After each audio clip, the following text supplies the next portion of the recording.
The old house settled around me, its timbers groaning under the weight of the storm raging outside. Rain hammered the roof, a relentless percussion against the silence within. My wife, Sarah, was gone for the weekend. Just me and the rattling windows. Or so I thought. A faint scratching sound drifted from downstairs. Scritch. Scrape. Scritch. Like a trapped mouse? No, too deliberate. Too rhythmic. It seemed to come from the kitchen. My mouth felt dry. I grabbed the heaviest flashlight from the nightstand, its beam cutting a nervous path through the darkness of the landing. Each step on the old wooden stairs creaked like a warning. The air grew colder as I descended.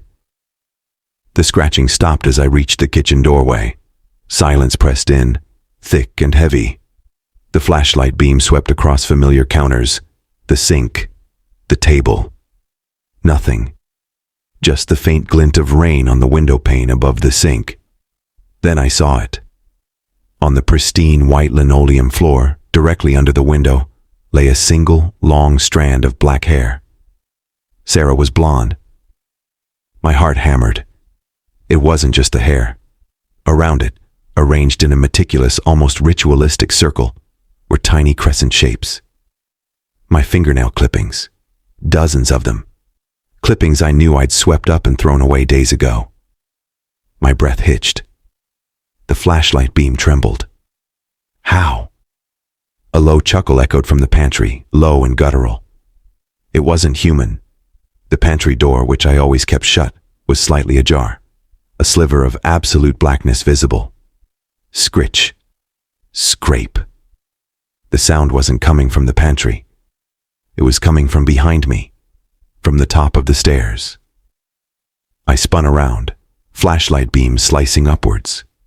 Standing silhouetted against the dim landing light was a figure, tall, unnaturally thin, with limbs bent at odd angles.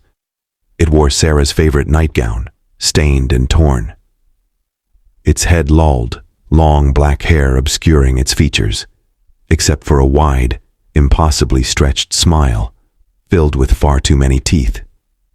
It raised a hand, displaying long, yellowed fingernails. It began to slowly descend the stairs, the scritch, scrape echoing with each deliberate, jerky step.